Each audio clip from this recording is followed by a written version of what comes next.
Hello, everyone, and welcome into the Industry Talk, where we dive into the behind the scenes of the industry and the journeys of those who shape it. Thank you for being here with me today. I am your host, Bertha Kaonjule. And before we get started, please feel free to subscribe to my YouTube channel if you haven't already, or to follow me on my social media just to make sure you don't miss any upcoming interviews. All the details and information will be in the description below. And today, I am delighted to receive the one and only, my one and only, my talented talent agent, Jamie Begg. Hello, Jamie. Wow, what an introduction. Hi, how are you doing? Thank you for joining me today. I'm very excited to be here. All right, so without further ado, let's start and roll the intro.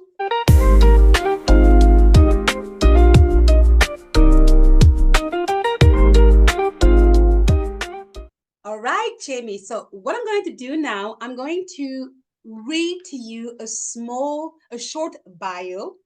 You can Okay. stop me, you can interrupt me if I'm saying something wrong. All right?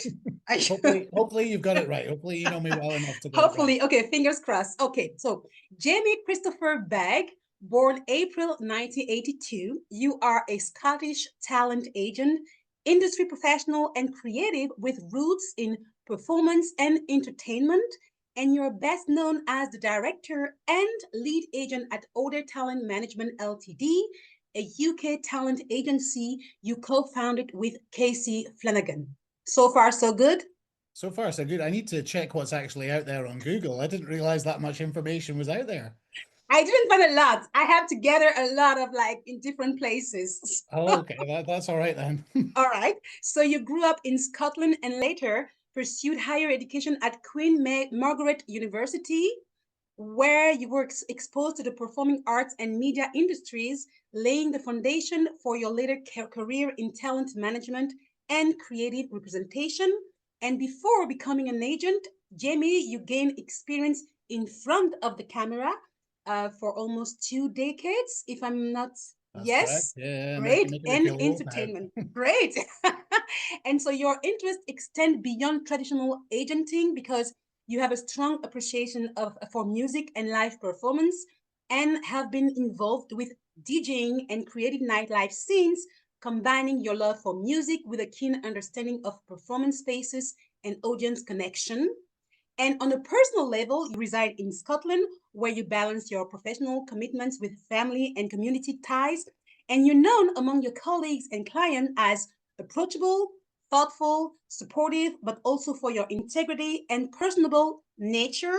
And you balance your industry ambitions with a commitment to nurturing long term relationships and helping artists from diverse backgrounds shape sustainable careers. And I am a living proof of that. Am I right or am I right? You are right. Yeah, 100%. Yeah, yeah. Like I say, I didn't realize that much information was out there. Good old Chat GPT. It was very, very difficult to find information about yourself. So that's the reason why I need to have a small talk with you. So I just want to know first thing first, who are you? Who Who are am you, I? Jane? Yes, it's like I want to know your personal backgrounds, your origins, who you were before becoming this talent agent we know today. Got you, got you. Okay, yeah. Well, I mean, ChatGPT's pretty much covered it all. I didn't realize it was so in depth. You're right. My middle name is Christopher. I don't know where that came in. But interestingly, my business partner's middle name is also Christopher, Really? which we later found out when we started the business and had to register the company. Mm-hmm. So that was quite interesting. But yes, I'm from Scotland. So I grew up in the northeast of Scotland in a place called Aberdeen. I lived there until I was 18, when I was accepted to drama school at Queen Margaret University. Moved to Edinburgh to go to drama Mm-hmm. school, and I was there for 3 years. Got a BA in acting, and it's one of those degrees where you don't really have a fallback. If it doesn't go well, if you don't become an actor, there's not Yeah. really much else you can do with an Okay. acting degree. So I pursued a career in acting. As we all know, it's a very, very difficult career being an actor. You obviously have to have lots of other jobs alongside it. So I've worked as, a theater usher. I worked in bars. I've worked for door-to-door selling telephone products door to door.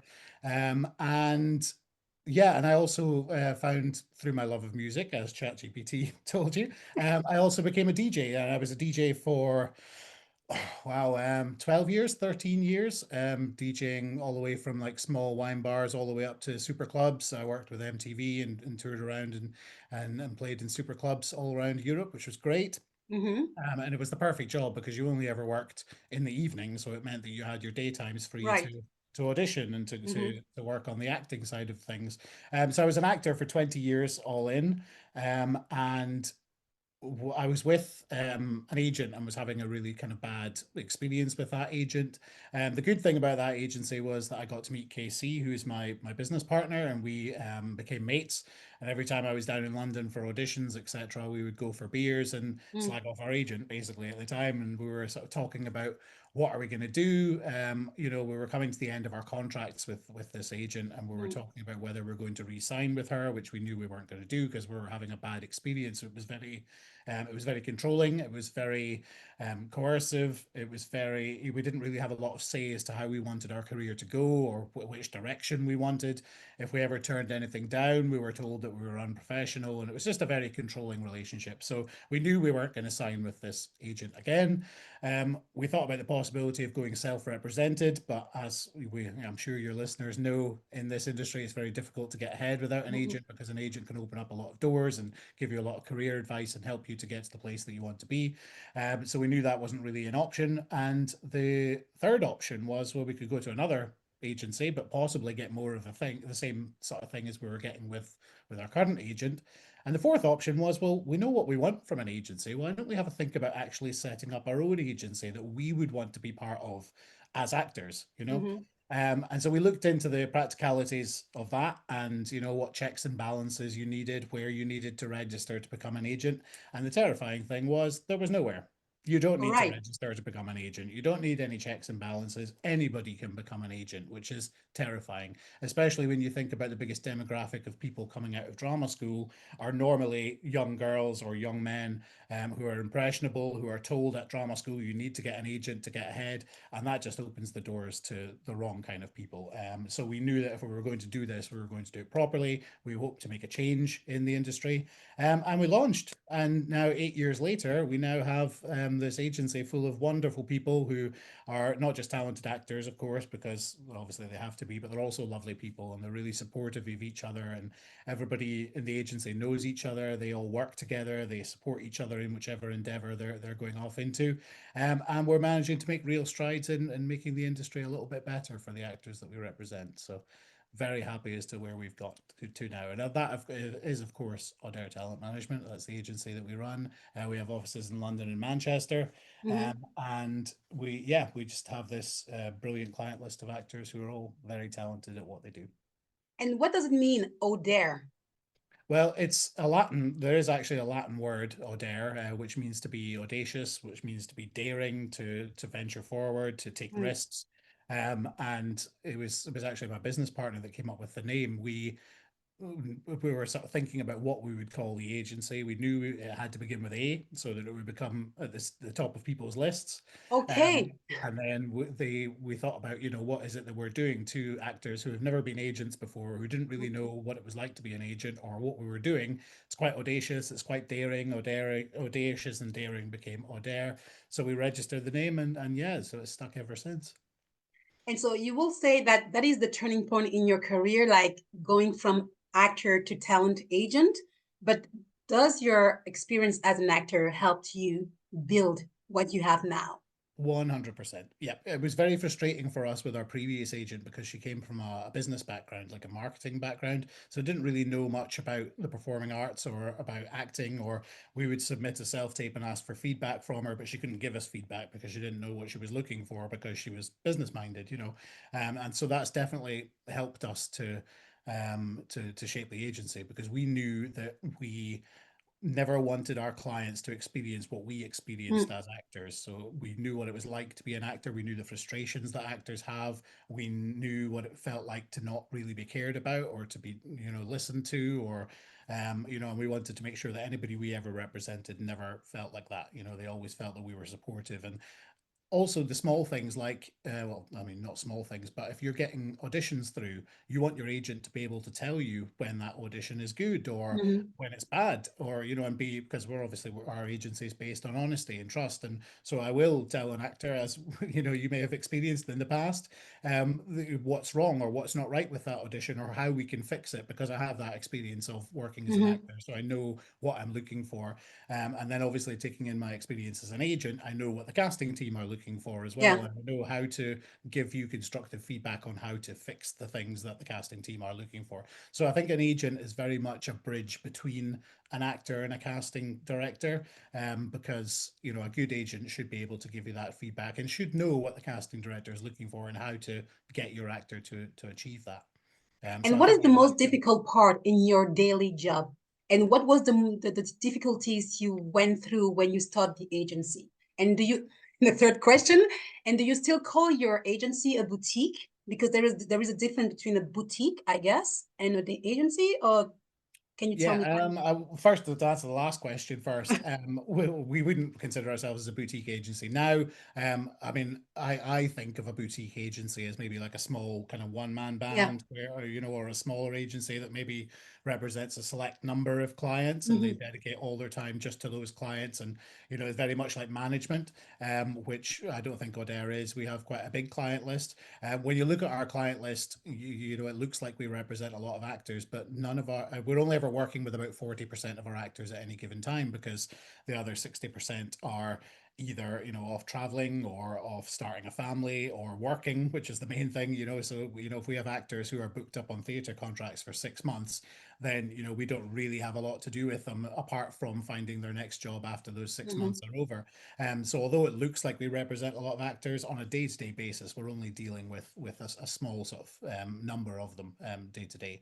Um, so what are the difficulties of being an agent? Well, when we first started, it was getting people to know who we were, because Hmm. nobody knew who we were. Although we had relatively successful careers as actors, we weren't that well known. We weren't well known enough in the casting circle for people to know who we were. But through being tenacious and being daring and audacious, we were able to just ask for what we want, because so many people are scared to ask. Just ask Hmm. for what it is that you want. The worst you can get is a no. But if you don't ask, then it's always a no. So you might as well ask, because it might be a yes. And so we were very proactive in reaching out to casting teams that we'd never met before, reaching out to the people that we wanted to work with. We used to host private workshops down in London for our clients, where we would invite a high-end casting director to come and watch our actors perform. And Hmm. we would look after the casting director. We'd buy them coffee. We'd pay them on time. We'd make sure that they were walked to the train station, this kind of thing. And we built up this reputation of being nice to work with, which is the main thing. And so many people in this industry get that wrong, just being a nice person, because it's a lot easier, I think, to be nice than it is to not be nice. Hmm. And showing a little bit of care for the Yeah. people that you're working with. I've had it as an actor where you'll do an audition for something and never hear back as to whether you got the job or not. Tiny little things like that can make a massive difference to an actor, especially if you're low on self-confidence or you're struggling, with not getting any work. Little things like even just hearing that you didn't get the job, so you can take it out your mind and moving on. And we wanted to make sure that all our actors were looked after in that way. But daily struggles, I think the same daily struggles that any agent has, trying to find work for your actors is difficult. We're very lucky in that we're a bit more established 8 years down the line than we were when we first started. So we find it a lot easier to find work for our actors. We're also very lucky that our actors are very talented as well, and they book a lot of work. We create the opportunities for them, but at the end of the day, it's them that books the work. Hmm. So we're very lucky to have a good batch of actors who are very, very good at what they do. So yeah. And what does a typical day is in in your life? How does it look like? Your routine, creativity, well-being. What is a typical day for Jamie Begg? There isn't a typical day is the answer, because the one of the things that keeps me wanting to do this job is the fact that no 2 days are the same. Okay. Every day is completely different. With regards to my routine, I'm fairly strict in my routine, because I have a lot to do, and so in order to get everything done, I have to stick to my routine. So I am up at 5 o'clock in the morning. I go to the gym first thing in the morning. I'm back by 7. I have a shower. I'm straight at my desk at 8 o'clock, answering emails, sending self tapes, dealing with things that have come in through the night. Because obviously, if you're dealing with American casting directors, etc., Mm, they come in through the night. Throughout the day, I am submitting clients for work, dealing with contracts, dealing with clients, having meetings. I like to go for a walk at lunchtime, get some fresh air, because if mm, you're stuck in the office all day, it can get a bit monotonous. So it's good to get out there, get some fresh air. And the way the kind of industry operates, it tends to get quite quiet around about lunchtime when casting teams are taking their lunch break. So take a wee lunch break, and then normally working till about 6. And I'm a sleeper as well. I love my sleep, so I tend to go to bed quite early, and get a good night's sleep, because I'm an early riser, and I think that's an age thing. Getting up early and going to bed early, I think, just to try and keep that rhythm the same going. here. And a moment of vulnerability or a significant failure, because here in Europe we tend to see failure as something bad, Mhm, and I think it's about the mindset. I have the feeling that for the French speaking people, failure is bad, but mhm. for the English speaking people, it's not the same. So can you tell us about one of your experience, a significant failure that really helped you become who you are? Or That's such vulnerability, something like, yeah, yeah. that's such a deep question.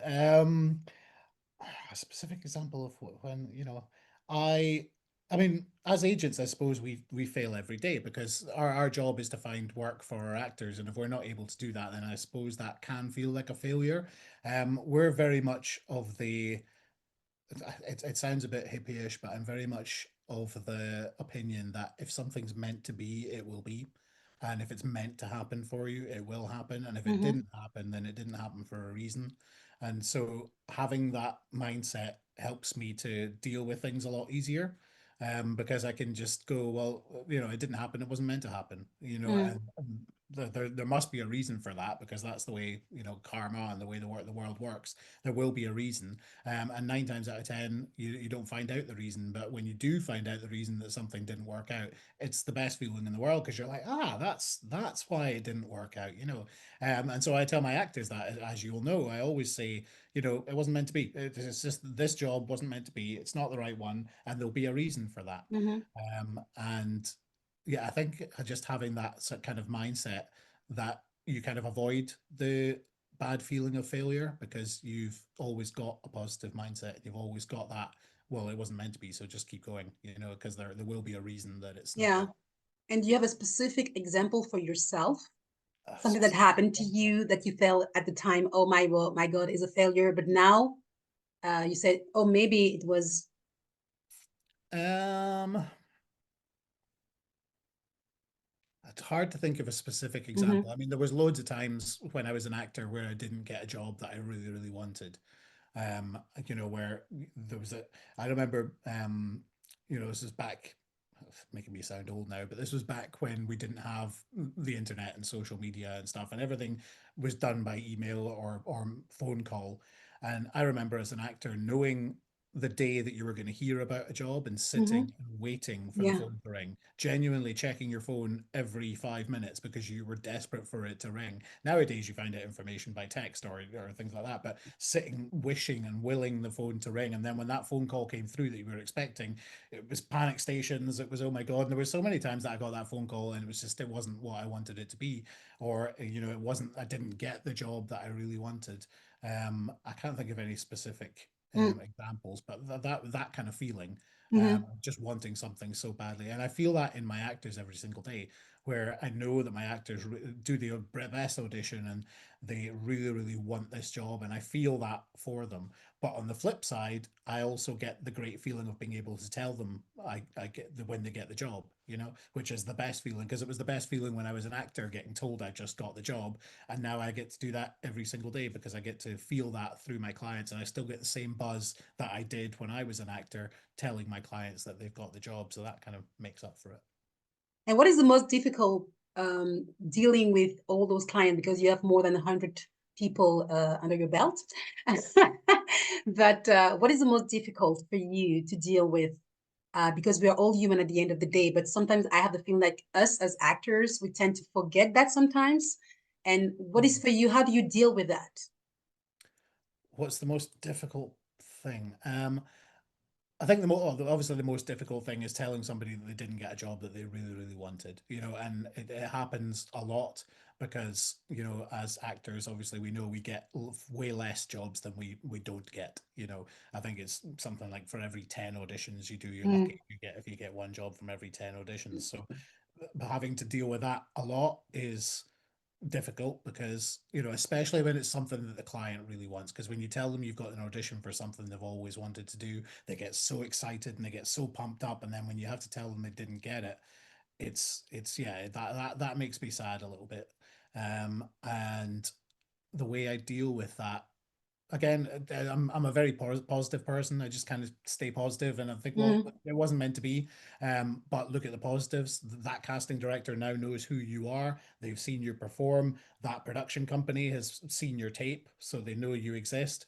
You might not have been right for this one, but that's not to say that they won't come back, because they will. They'll always come back because and I think it's really frustrating when you can tell that the casting team really wants that actor to get the job and they don't, because at the end of the day, it's not down to the casting team who gets the job. They just have to find the people. The answer comes from way above them.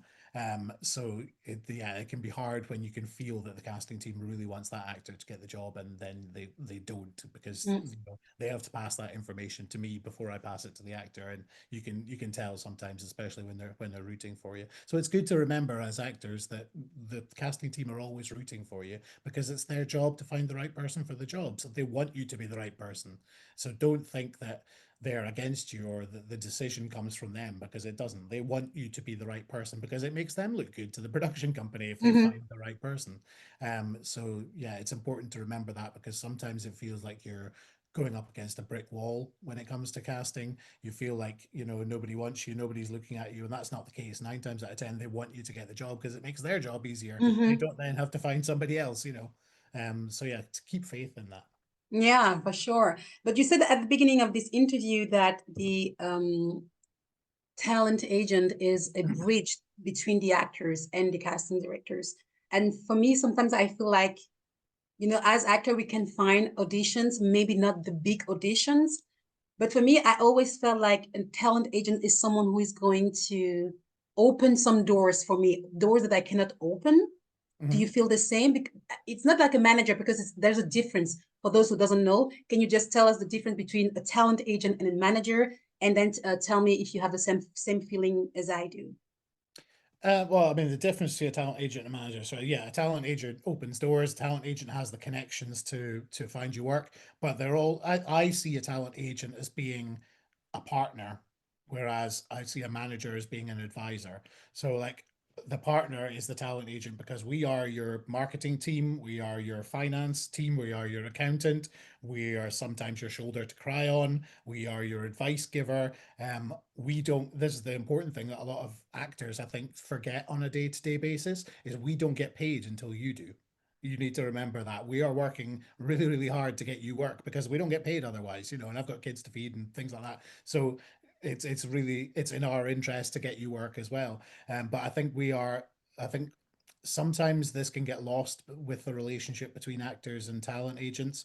Um, Sometimes I think actors feel like they're working for the agent or the agent is working for them, when it's got to be a partnership. It's got to be 50-50, because you're both going towards the same goal.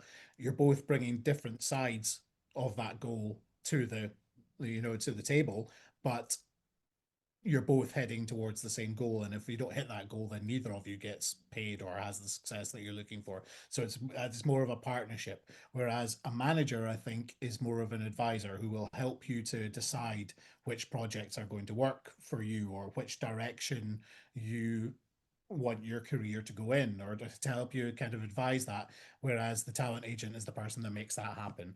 So I have a few clients who have both talent agents and managers. And it's very important for me to know those managers well, because at the end of the day, you're working together. You have different Mhm. roles, and obviously you're charging double the commission. So if you're going to have a manager, you've got to be aware that you're paying the manager and the agent every time you book work. So you've got to be aware of that. But I think it's important for agents and managers to work together, because neither of you gets paid until the Mhm. actor does. So rather than fighting against each other, had it before where managers have tried to take over the role of being an agent, which they're different roles. So you can't compare them. I would never try and be a manager to my actors, and tell them which way their career needs to Mhm. go or anything like that. I'm here to facilitate their goals.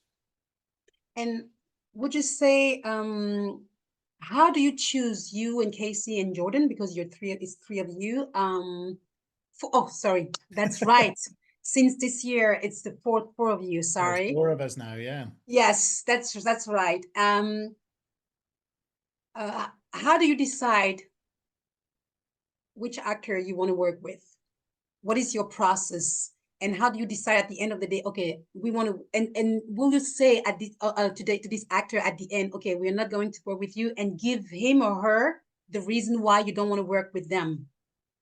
To answer the last part first, no, we Yes. don't. We don't. We wouldn't give feedback as to why we don't want to. We would just say no, because Okay. sometimes that can be a personal decision. Sometimes it can be something that we don't want to tell the actor. So no, I wouldn't say we advise them why. We'll give them feedback and things on Mm-hmm. things that, because we like to be nice, because as I said, not a lot of people in this industry are nice. We do like to give feedback, or if you've auditioned for us and you didn't end up getting seen, we will tell you why that was. We didn't like this, or this isn't working, or whatever it is. We would give you feedback on that, which a lot of agencies don't. Process wise, we get a lot of applications. I think we had like 1,300 applications last year. So we do get a lot of applications to join the agency. I mean, they're coming in every single day, so it's non-stop. Even at weekends, we get a lot of applications. The process of finding actors, first of all, we highlight what it is that we're looking for. So if we're submitting for jobs throughout the day, and there's a job comes up that requires a 6 foot Norwegian speaking Viking with long hair and a beard, and I'll keep a mental note, or okay, well, we don't have anyone that's like that could fit that role. And then if that role keeps coming up, then it's going to be something that I'm going to actively look for. And so by actively looking for, I will be searching through Spotlight. I'll be looking at all the all the actors out there that are looking for representation. I'll go through, pardon me, I'll go through our applications email, because we keep every application that we get, and I'll see if I can find what it is that we're looking for. If we manage to find what it is that we're looking for, we will then um, get in touch with that actor and ask them to audition, because one, we have sort of rules about the application process. So, firstly, we all must agree. So, Casey must like them, I must like them, Jordan must like them, and Chantel must like them. All four of us must like that actor, or we won't progress. We then ask them to self tape. We give them 72 hours to audition for us. We offer them scripts to choose from, and to do a self tape, because in reality, that's what you'll be doing when you're acting. Mm-mm. Self tapes come in, and 72 hours is a bit lenient. Normally, it's 24 hours or 48. So you have to be able to turn that around. We want to see how well you self tape, because that's a massive part of the job. And so there's lots of things we're looking for. We give you specific scripts that we know very well, because we're looking for certain points in those scripts for you to hit. If you hit those and we all are in agreement, we will then meet with you, normally on Zoom, sometimes in person, and we'll tell you all about the agency, tell you how we operate, tell you what it is that we're looking for from them, and we'll find out more about you. We'll get to know what it is that you're looking for, and then we'll see if that matches. And the only two things that we are looking for, apart from specific things like 6 foot Norwegians with big beards, if it's something specific, or a guitar player, or Mm-mm. someone who is really good at tap dancing, or whatever it is, apart from that specific thing, the two things we are looking for is A, are you talented enough to work? Because that's the main thing. You have to be a talented actor, or you're not going to work. And the second thing is that you're a nice person, and you're going to fit into the community that we've got at Odair, because it's not just an agency, it's a community. And if you're the kind of person that doesn't work well with other people, or isn't really going to integrate into the way that the agency is, then you could be Tom Hardy. It doesn't matter to me. You're not going to get in the agency, because that part is so important to us. Because the way you'll know yourself, the way the community is at Odair, everyone's really supportive, and everyone's sharing congratulations and enjoying each other's successes and knowing that a success for one person is a success for the agency, which means that everybody will benefit Mm. from that. And for you, what makes an actor stand out? Because because I'm working with you, obviously. So when I'm doing a self tape, like casting directors will receive thousands of self tapes. How can we as actors stand out? And for you, how an actor can stand out? I wish I had an answer for that. I genuinely don't, because we don't know. Like, I don't know what it is that makes people stand out. Obviously, you can tell if someone's talented. The only thing I look for when I'm looking through an actor's profile as to whether I'm going to take them on or not is, do I believe them? That's Yeah, literally the only question I ask. When I look at their headshots, do I believe that that's the same person that's in the show reel? Can I get a sense of who that person is as a person or as an actor from their headshot? Is there enough in there to tell me what I need to right. know? Because that's the headshot I'm going to be sending out to try and get them work. So I need to know that that's working. If I look at your headshot and I just don't feel anything and I can't tell anything about you, then Mm. straight away I'll move off. Um, Specific skills are good to have, but I think it's just a feeling I can tell. I can tell whether someone's going to be a nice person. Obviously, we tell that in the meeting and things like that, but you can tell from a profile what someone's going to be like, just from the way they are on screen and the way they are on Mm. camera. You can feel it. And so yeah, so the answer is there isn't anything There is no answer, specifically. actually. There is no answer, but to kind of brush around it, yeah, it's just a feeling. You just know, Yeah. and you'll know with being with the agency, we've only got it wrong a couple of times, where we've had a couple of actors who come into the agency and it just hasn't worked out because they haven't Mm. had the same kind of ethics as us, so we've had to let them go. But it's very rare that we get it wrong. So I think, yeah, it's just the feeling. We can Yeah. tell once somebody applies whether they're going to fit in or not. And you said that you're only working with like 40% of your actors on your roster. Um, if, for instance, an actor isn't like you have an actor, you sign an actor, and for 3 years, 4 years in a row, they didn't get any job and they didn't get like very few audition or almost none, Mhm. what will happen? Are you going to say, okay, we've done everything we could, thank you, bye? No. How is it going to work for you? I take it as I take it personally, so I take it as my fault. If you've not got enough auditions, then I haven't been working hard enough to get you auditions, because Mhm. through being with the agency and being selected, we've decided that you have everything you need in order to find work. And we look at applications all the time where I go, they won't work. Mm. That might be because they're part of a really big demographic, or because I just don't believe them when I'm watching them act, or they don't have enough special skills, or they can't really do accents. Whatever it is, you can just tell. And so I wouldn't, if one of my actors just wasn't working, I'd take it personally and go, well, that's my fault. What can we fix? And I'll sit down with that actor and we'll look at what we can fix. That might be new headshots, or it might be we need some new scenes for your show reel, or Mm. it might be that you need to do more networking. We need to get you into more acting classes, or more workshops, or more networking events to try and meet more people. Mm. But I would never turn around to an actor and say, look, this is, it's just not working. We made a mistake. Well, let's move on. I would always try and fix it. I mean, we've let actors go, but that's just been because the relationship's broken down. We've not heard Mm. from them, or they've decided that their heart's not really in it. And I'd far prefer to have actors whose heart is really in it and who are active all the time and who really, really want this, because they're the ones that are going to work. If you're just doing this as a hobby, then you don't need an agent. Yeah. And when do you think is the right time to have an agent? Because they're like, most of the time, I have the feeling now, maybe on the English market, maybe that everybody has to have an agent. But I've been without agency for years, and I have, of course, it's much more difficult, to be honest, to find Yeah. auditions and stuff like that. But when when is the right timing? When will you say to an actor, okay, now it's time for you to get an agent? Of course, you have to have good material, you have to have headshots, and like you say, you have to be a bit talented to know how to act. But Mhm. when is the right moment? I think you'll feel the right moment. I mean, if you look at our website, on the part of our website that explains how to apply, it Mm-hmm. asks the question in big letters, are you ready? You know, Yeah. are you ready? Because that's important. You've got to know when you're ready. And like you say, if you've just got some photos up on your profile that a friend took in the living room, last night, then you're not ready. You do Mm. need to have professional headshots. And if you don't have any examples that the agent can use of your acting ability to use to get you work, like a show reel, or whether that be monologues or scenes or something, if you don't have that, then you're not ready. Um, I think because I mean, drama school is a big problem in that they push you to get an agent really, really Yeah. quickly because it's important. Having an agent is important to get ahead, and you can't. I personally don't think you can have a really good career without an agent because they are the person that opened the doors. I mean, obviously actors do, if they're really good at networking or they have really good connections, then that's great.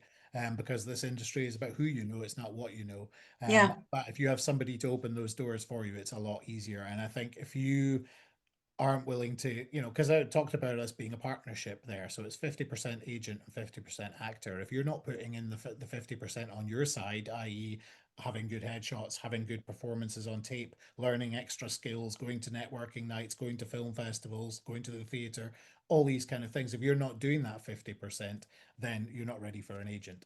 Mm-mm. Yeah. So, and how do you handle the periods of doubt and pressure? You as an agent, not as an actor, but how do you handle that? How do I handle the periods of doubt and pressure? I mean, it's a lot easier now because we're a lot more established and we're Yeah. able to work a lot more. Back when we first started, because I finished being a DJ round about when we started the Mm-hmm. agency. And so instantly it was, oh crap, where's my money coming from? Exactly. How am I going to pay my bills? And so there was a lot more added pressure then. There was a lot more, we need to get working, otherwise we're not earning any money. We've got to get this going. And how did we deal with that? Panic mostly. We panicked. We just did everything. I think the way I deal with pressure is work harder. If I feel that I'm under pressure and things aren't working, then I'll just work harder.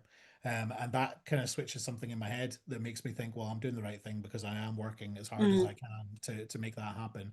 Um, and the byproduct of that is that things happen because you've yeah. worked harder at them. So yeah, that's how I deal with it. I All just right. work harder, work harder. Yeah. I don't think that everybody has the same mindset, but it's a great No, I way. know. And you'll know as well. I'm annoyingly positive. I like people get annoyed by my positivity. So yeah, I can only apologize for that. Yeah, But I think I never used to be. Obviously, when I was an actor, I wasn't positive at all. exactly. I was really, really self-conscious and really worried about my Mm, performances and worried about the fact that I wasn't getting to do what I was wanting to do and worried about whether it was the right career for me and things. And I think seeing the other side, this is again why we're so open and honest with our clients about how the industry works, because I think once you see the other side and once all exactly. the magic and the mystic is taken away and you see exactly what it's really like, that makes you a lot easier about it because you can handle rejection better, you can be more Mm, positive, you know the ways to manipulate the industry in your yeah. favor. And yeah, I think a lot, it's not so much nowadays because obviously you've got social media and you've got the internet and you've got ways of finding out information. But back in the day when you didn't know how what happened behind the curtain. You didn't know how agencies operated or how casting director. I didn't know what a casting director was until I was about 2 years Mm-hmm. into my industry. So you need to the fact that we're so open with our clients helps to break that down, and it helps our actors to be more positive, I think, because they can take the rejection because they know that it's just one step on the ladder or Yeah. something else is going to come in, or the reason that you weren't right for that role was because you were 2 inches too short or you had Mm, blue eyes instead of green or you didn't look enough like the person cast as your mother. It can be something as small as that, so you can't take it personally. And I know that's easy to say from an agent's point of view because when you're an actor you do take it personally and you go, oh, it's because I'm yeah. rubbish, it's because I'm not good. It's not that. Sometimes the reason you don't get the job is nothing to do with you. And it could be that you looked like somebody who the producer really hates. Yeah. Like it could be anything, and that could be True. the reason you don't get the job. Nothing to do with your talent. So the only advice I would give in that situation, just keep going. There's a Mm, place for everybody in this industry if you yeah. work hard and you look at the industry. If you look at the industry properly and don't sort of over, I don't know what the word is. If you don't make it too magical and big it up too much and think that it's incredible, if you're really practical and look at the way the industry actually works, Mm-hmm. there's a place for everybody. That was actually my next question. What is a myth that to debunk about your profession, your in this industry? Really a myth in this industry. The agents make a lot of money. There's a myth. That's yeah, that's not yeah. I did a set visit a couple of years ago. It was actually a film that I cast, and I went onto the set to meet the producers and stuff, Yeah. and all the crew when I turned up went, "Oh, here's the money man. Moneybags is here." I was like, you have really no idea what it's What? like being an agent. Because as I was saying before, we don't work if our actors aren't working. So, it is tough. And I think when we pay actors, I think they look at their pay slip and go, oh my God, how much commission they've paid and stuff. It's not, we're not the rich people that think. So that if I pull back the curtain to show what an agent is really like, that's the biggest mystery. Because I always had it in my head when I was an actor, oh, my agent must be really rich. They've got all these clients making lots and lots of money, so they must be, oh my God, that client just had a £10,000 buyout for a commercial. They must be really rich. Mm, It's not the case. You have to work hard and you have to keep going. And like I say, if you're not working, we're not getting paid. So, yeah. that's yeah, that would be the biggest curtain puller, I would say. Something that we don't know about you, a facet or talent that you have that we don't know about. We know that you're a DJ, you're a talent agent, you were an actor. The What? talent that I have that you don't know about. I play guitar badly. Really badly. I've had a guitar for probably 20 years. Mm, And I did a theatre and education tour of Italy for a year, and I took my guitar with me. And I used to sit on the edge of Lake Garda playing the guitar, thinking I was really cool and I was really good at the guitar. But I'm terrible, terrible at the guitar. But I love it, and I think if you've got a hobby that you just love doing, mm, it doesn't matter whether you're good at it or not, mm. because Oh, true. I love a couple of whiskeys on a Friday night, get my guitar out and pretend I can play it. And yeah, so I mean, I'm an okay guitarist, but I'm nowhere Yeah. near where I should be after 20 years. Yeah. And what are your current projects and where do you see yourself and the agency in, let's say, 10 years time? World domination. Of course. But beside that, Beside world domination, no. Where do I see the agency in 10 years? Well, I didn't expect the agency to be where it is after 8 years. I didn't expect us to be as far on as we are. I didn't expect us to have the level of talented actors that we have. I didn't expect us to be able to attract the kind of talented actors that we have. Um, Without sounding too soppy, my actors mm, blow my mind every single day. Like they blow my mind every single day at how talented they are. And I know I should say that about my own clients, but they wouldn't be my clients if I didn't feel like that. So, that's the truth. I love being surprised by them. I love when I think they're going to do one thing and they do another. That keeps me on my toes.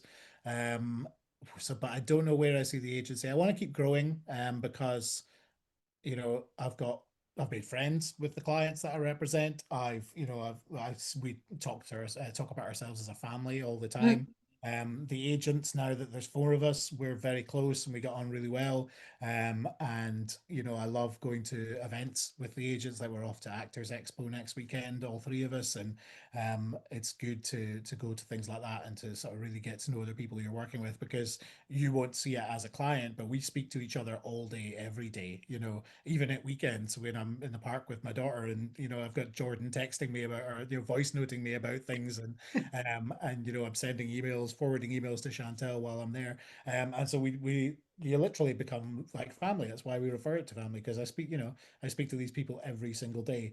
And I hope that we can continue to grow that, and we can continue to take on more mm, agencies and expand in that way, because there's no feeling like it. Like telling an actor that they've just got the job of their dreams, there's no feeling like it. So I want more and more agents out there to experience that.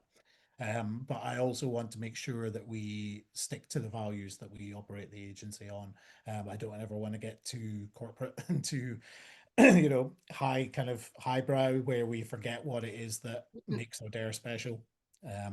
And yeah, that's my answer. That's where I see us. I don't know as the answer, because every time I try to make plans about where the agency goes, something comes up. You know, Happen, we yeah. started in 2019, and since then we've had a pandemic, we've had Brexit, we've had actors strikes, we've had writers strikes, we've had all these kind of things to deal with in the time that we've been going. Whereas if we just started 10 years earlier, we wouldn't have had any of that in our first 10 years. Right. So yeah, there's struggles, and I think we started the agency at the wrong time, but I hope that we just continue to grow in the way that we're growing. Yeah, and as you said, you had Brexit, but you're working with international talent. How does it work? Because it's It difficult right doesn't, now. well, as you know, it doesn't. It's very, very difficult. So I mean, it seems that I know that trade unions like Equity and things are doing a lot when it comes to Brexit with visas. Because for your Okay. listeners that don't know, if you are based in the EU, you can't work in the UK Mhm. without a visa, and vice versa. If you're based in the UK, you need a visa to work in Europe. And so, for somebody who's based in the EU like yourself, we find it very difficult often and so frustrating. Because there are so many roles in the UK market that you would be perfect for, but we can't put you forward for because No, either the production company won't pay for a visa, or with the time to get that visa is going to take too long for production. And so yeah, it's super frustrating.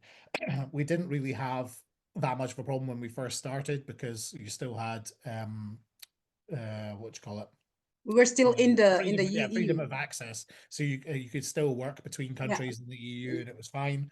But we don't have that anymore. So it's being a UK talent, but UK based talent agency is difficult Hmm. representing clients like yourself. And we have clients in Portugal and Denmark, and it's tough. As there are so many jobs you say to me, "Oh, can you put me forward?" And I'm like, "Oh, I can't because No. you need to get Hmm. a visa." But that again, that just spurs me to work harder. It makes me work harder for the likes of you and Soren and people that don't have visas for the UK, because I don't like being beaten. There we go. There's another insight into my personality. I don't like being beaten. I'm very competitive. And so I will, if I find a challenge like that, then I'm going to find a way to overcome it. And so it just makes me work extra hard for you guys based in Europe, than I do for my UK ones because Hmm. don't have that problem. So yeah, so watch this space. Hopefully we can work around it. But I know that the trade unions are meeting with the government to try and get that fixed for performers so that you can have performers visas and things like that right of way between Europe and the UK. Wow. But then if the government Fingers keeps going the crossed. way it's going, we might be back in Europe anyway. So who knows? Who Yeah. knows? Yeah, for sure, for sure.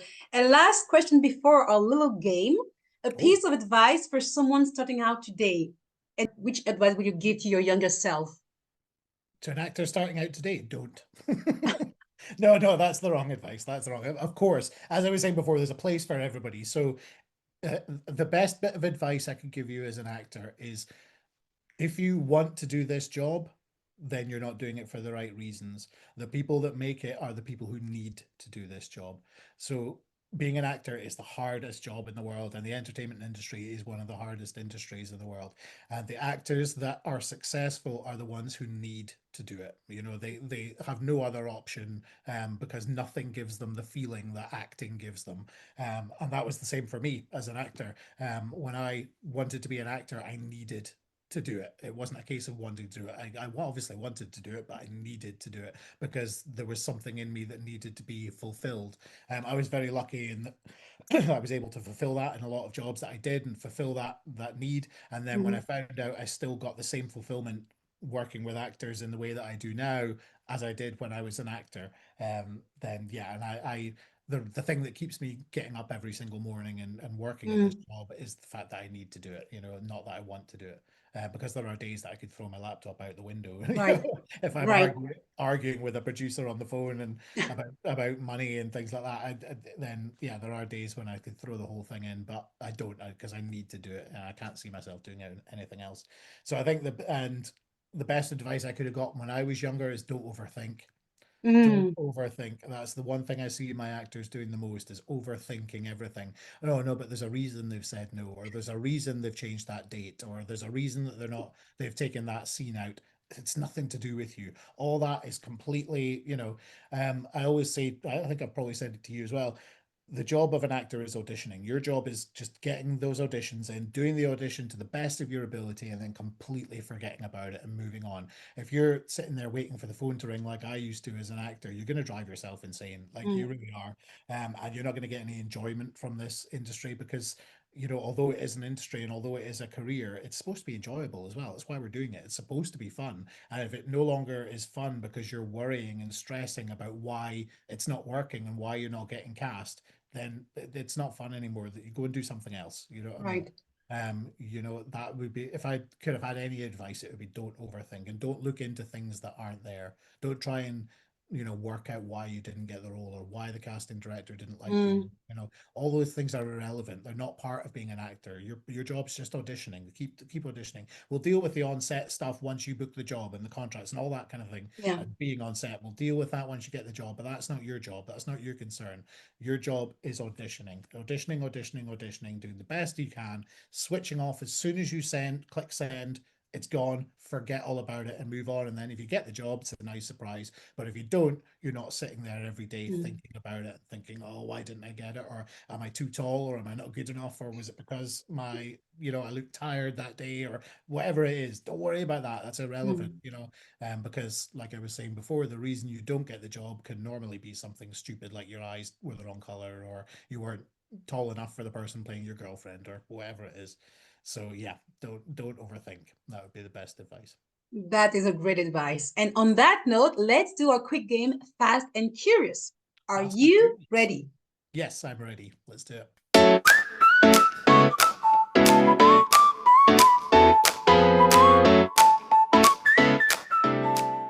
Tea or coffee? Coffee. I am over caffeinated every single day. That's what keeps me going. I drink about 3 or 4 coffees, every morning. Keep going. Wow. So yeah, I'm very, very caffeinated all the time. All right. Morning or evening? Morning. I'm definitely a morning person. Yes. Three words that describe you. Stubborn, positive, and friendly, I think. A place that brings you back to yourself. Scotland. One essential you always carry with you. My phone. Your current cultural recommendation. It can be a book, a film, a show, music, whatever. Oh, that's a good one. I just watched Frankenstein the other night on Netflix. Watch it. Really? Yeah, so good. Yeah. All right. And it's shot in Edinburgh as well, which is always good. Uh, of course. A quote or mantra that guides you. Fail to prepare, prepare to fail. Nice. Yeah. Nice. I was in the And Scouts, so there you my go. last question, who would you want me to interview next and why? Oh, that's a good question. Um, I think it would be good to interview a casting director because then you'll be able to take all the things that I've said and realize that I'm right about what I'm saying when I Right. say not to overthink. And the reason you don't get the job can be something tiny. They Yeah. will, they will reiterate that. And also, they will reiterate the fact that they look at every email they receive, which I know to be true. So if you're writing to casting directors and sending them emails, they do read them. So rest assured. So A yeah. name So in particular? um, I can't think of any in particular, but Okay. just a good casting director, All a right. nice one. Okay. I will do that. And that's it. Thank you so much, Jamie. That was You are amazing. welcome. You're welcome. Thank you very much for having me. Thank you. Thank you guys for watching, and I'll see you very soon. Thank you guys. Take care. Bye bye.